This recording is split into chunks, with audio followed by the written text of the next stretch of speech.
What beautiful growth shakers and beautiful souls out there. Today I wanted to talk about why we do the things that we do. I can only speak from my perspective, nor do I ever try to speak from anyone else's perspective because I know that everybody has their own way of saying things. Everybody is living in their own space, but then still we're on the planet at the same time, which makes it very, I would say, makes it very intentional to try to speak for someone else when they have the ability to speak for themselves. But getting back to the point, I do the things that I do because I realize that I am greater than what my upbringing had taught me. I am much more than what society say I am. And as I begin to unravel my own confusions about life and what life means and should mean to me, I begin to understand that more through different teachings and reading and researching. I've learned that more that we give of ourselves, helping other people strive, better off we'll become. I also realized that when you take a leap on faith, it's not the easiest thing to do. That's why I believe that's why a lot of people find themselves stagnated because they are not willing to step outside of their comfort zone. But that's a necessary act. We have to step out of our comfort zone because we have to begin to reframe how we think.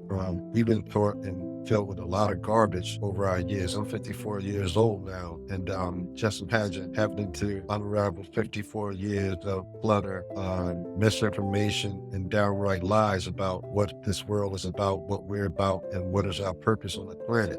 It's been a very intriguing journey for me. As you can imagine, there's ups and downs, there's uncertainties, but nevertheless, I tend to fall back on believing in me and believing in my abilities because God put me here for a reason. And each day I seek out that reason. And one thing I make very, very clear to myself and others, that we don't have time to waste. We don't have time to talk about what we should, could, and what others are doing. We have time to step in and to begin to rechart our course. We have time for that. We have time to give some compassion and love to someone else. We should have time for that. And more importantly, we should have time to set aside for ourselves to make sure that we're doing well and we're checking in with ourselves before we check in with others. So the question is, why do we do what we do? I think we do what we do because it's mandated from the entity that created us. It's mandated that we come here to create and to solve problems and to evolve into better individuals and hopefully overall a collective society. One thing about this journey that's very unfamiliar with me is that not knowing is sometimes comfortable, and that's the natural state of any human being. But don't let that stop you. It should propel you. As a matter of fact, I suggest that you explore and research and fact check anything someone tells you, because at this day and time, no one knows what is true, what up from down, what's right from wrong. But I'm not here to judge anyone and their perspectives. I'm not here to claim that I'm a master of anyone else but myself. And I take pride in being the master of myself because it allows me to live in the light that I choose and not what others choose. For so long, we were taught that, oh, you're a black man and you can't survive in America because you're a descendant from slaves and all that rhetoric. None of that stuff matters. The only thing that matters is that you have a relationship with yourself that is full of love, full of light, and full of excitement, and you have a deep connection with that entity. Those are most two important things that I want to leave you with today, is making sure that you have that connection with yourself, and in turn, you're having a connection with your Lord. Most people think that God is something that is outside of us or around us, which it is because he's omnipotent, but God dwells inside of us. He's closer than us than we can imagine. We don't have to look up in the sky and seek for the serenity of God. We can go within, and that's what this journey has been about for me, learning to go within, learning to go without the outside forces, learning to commit to the things that I believe that is going to make me a better human being. And along your journey, you're going to find different avenues to explore your greatness. So I stumbled over where growth and greatness aligned to me. I stumbled over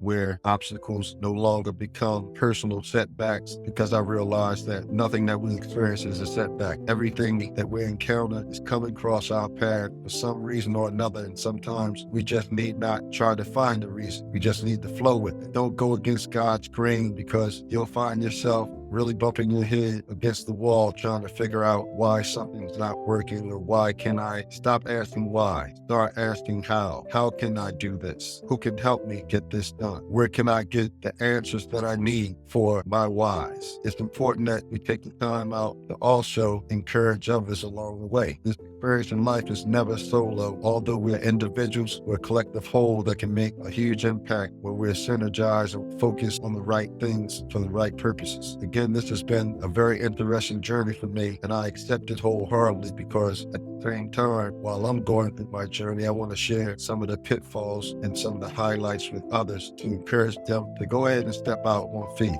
Go ahead and be that person that you really want to be. Take off the mask and be your authentic self.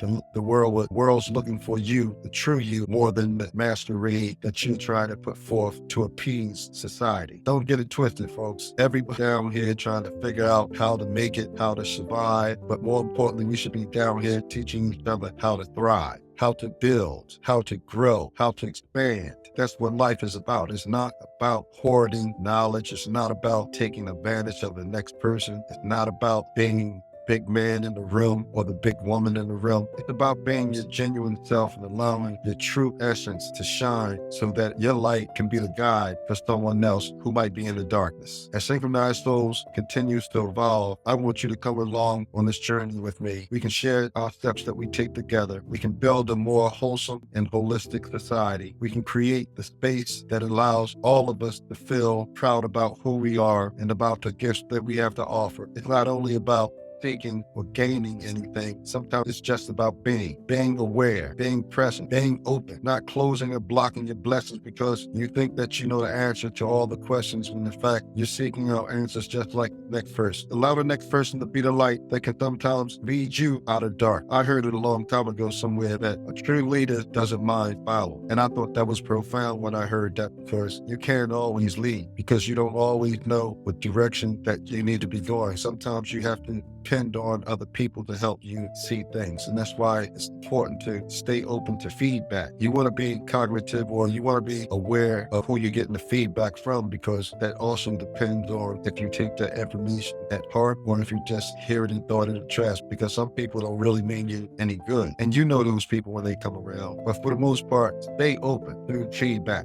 Feedback is one of the most powerful things that you can utilize because sometimes we're so much into our own head and into our own thing that we don't really give ourselves a chance to step back and look at things. And more importantly, sometimes people that's looking from the outside see much more than we are because we're constantly in it. So that's why it's good to have a support apparatus around your community of people that see things and feel things and understand things like you, but that can still be honest and true to you and give you real critical information on how you can improve whatever you're trying to do, including yourself. I'm so grateful to share these things with you because not often do we get a chance to speak genuinely to each other. You'll always get that from Synchronized Souls. That's how we allow growth and greatness to align by allowing people to be their authentic self and not by judging people. There's no one perfect in this world, and we should not be pretending that we are. We should know that mistakes are going to happen, but be human enough to apologize if it hurts the next person. Be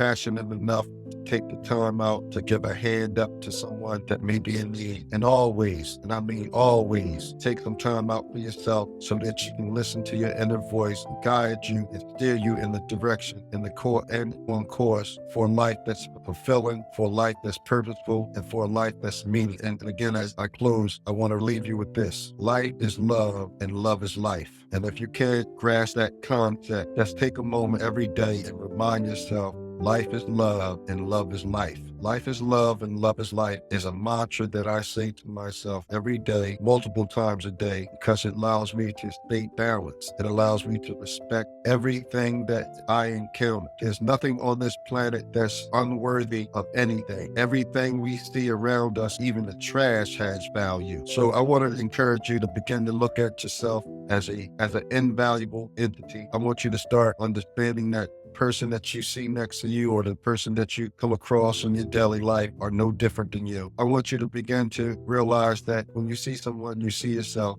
They're going through some of the same struggles. They're trying to figure out some of the same answers. But do take the time out to smell the flowers, pick a rose, take a walk, inhale the cool breeze, enjoy the sunshine just as you will need to enjoy the rain. So again, join me on this journey to synchronize your soul while we help one another, a space where you can be great and grow and align. And until next time, keep synchronizing your soul and growing in your greatness.